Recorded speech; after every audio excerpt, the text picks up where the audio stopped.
What's up guys? Andito tayo ngayon para gumawa ng isang maiksing tutorial kung paano gawin ang isang marble effect sa pagpipinta. Tulad nito.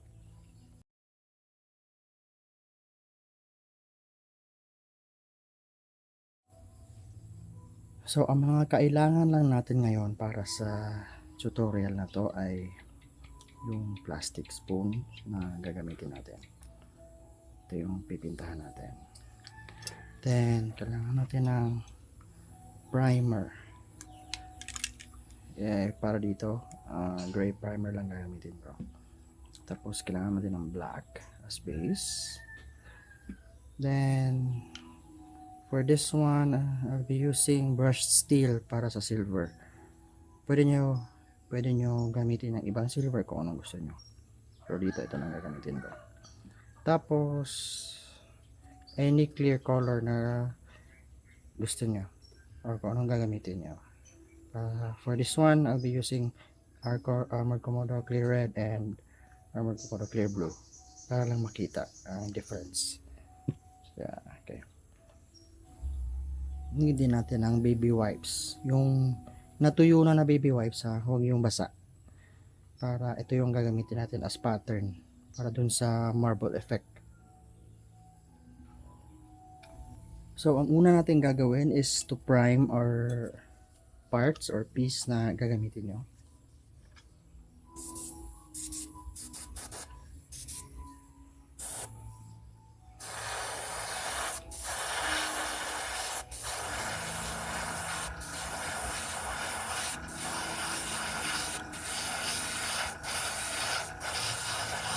Make sure lang na fully covered yung yung part mo.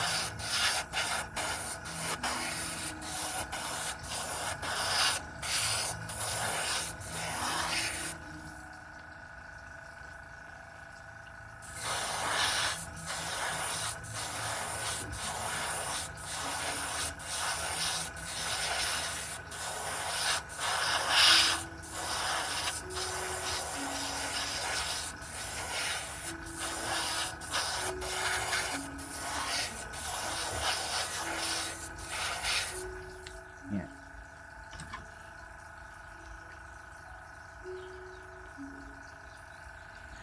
After natin ma-prime yung part natin, we'll apply black.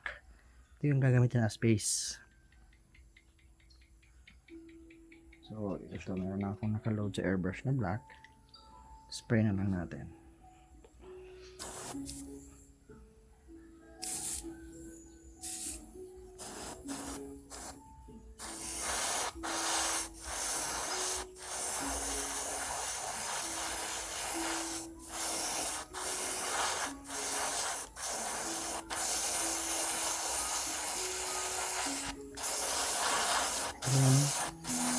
Make sure na to fully cover your part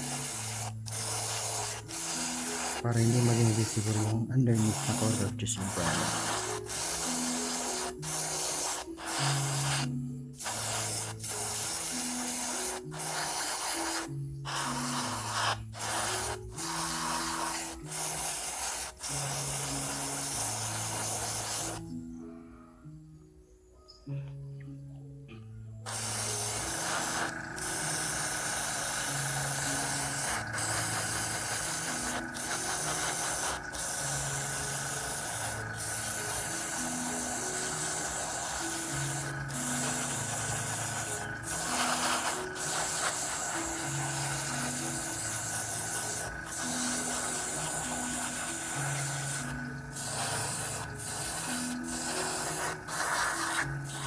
Okay.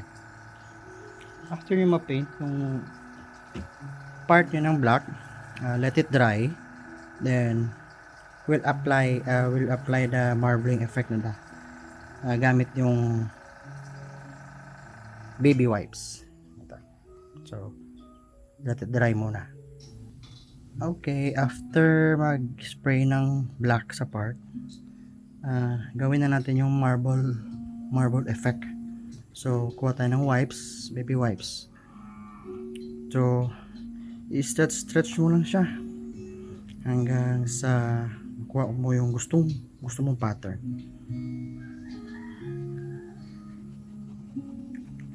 Depende na sa'yo kung paano mo siya gagawin. Bubutas-butasan mo o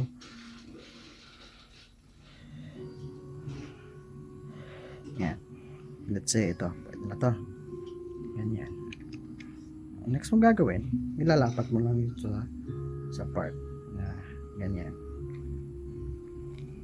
So, pwede mo siya stretch pa para mag-open pa yung ng wipes. So ganyan. So next natin gagawin is spray na natin yung gagamitin natin silver. Eto, burst steel. So spray lang natin dito.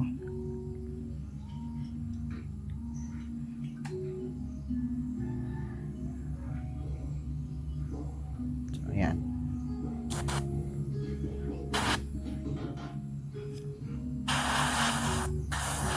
Spray mo lang.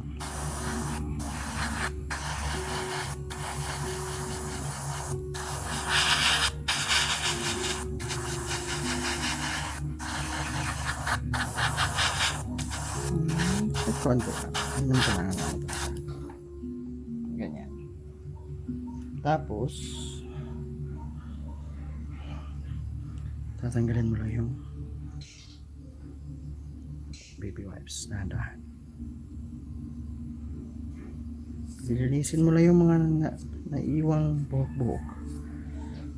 And ayan na siya. Ayan yung effect niya. Okay. So, ang next natin gagawin is spray ka na ng clear color na napipili mo. Gamit niya isa. Pwede mo pa rin gamitin yung ginamit mong pattern. Diba yung kanina is nakaganito siya. Pwede mo siya gamitin. Ibang angle mo na lang.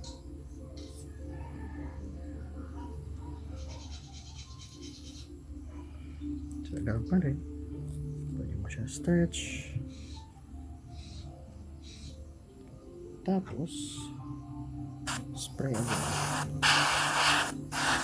Hindi kailangan makapal.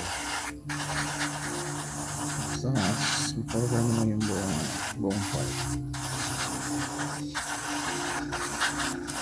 Okay. Tanggal. Ayun.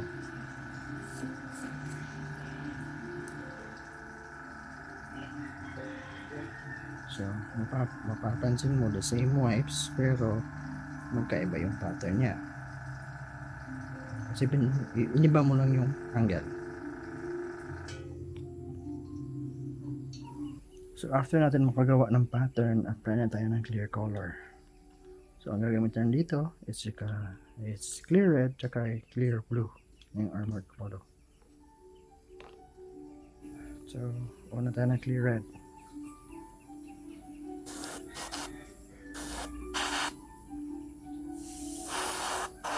Una is ano lang, apply misting.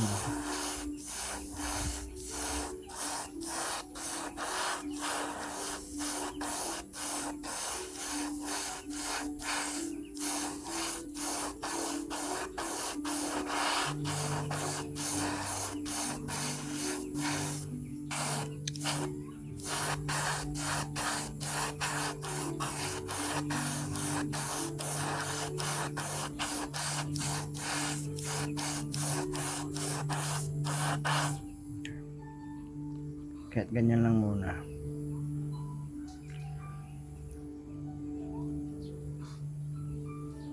Huwag mo muna full blast ng color. Patuin na sandali. Then tsaka ka na mag wet coat after.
So next natin is clear blue.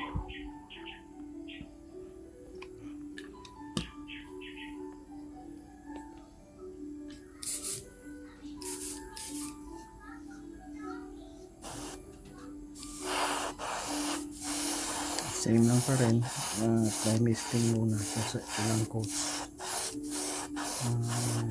To slightly cover muna ng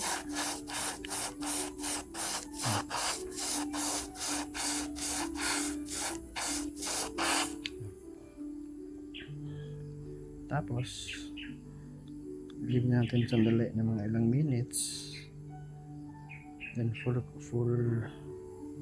coat ka na. And for the sake of this video, ano ko na lang, diretso ko na.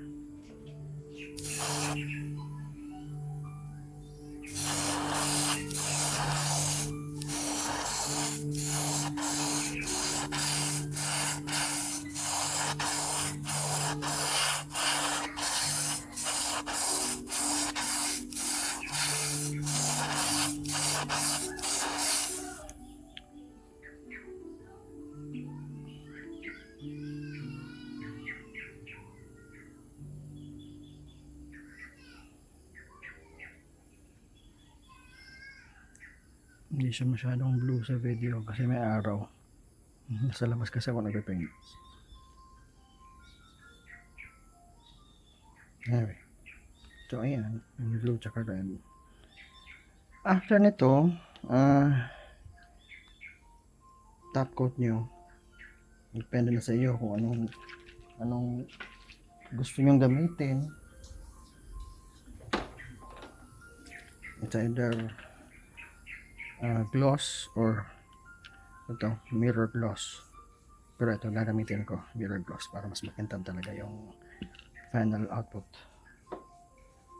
So after yung mag-apply ng top coat, ito na siya.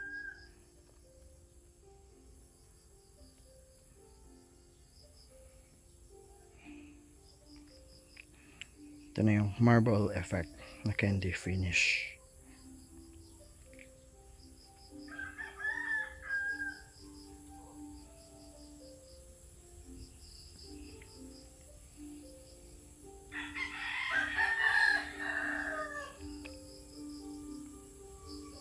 Thanks for watching.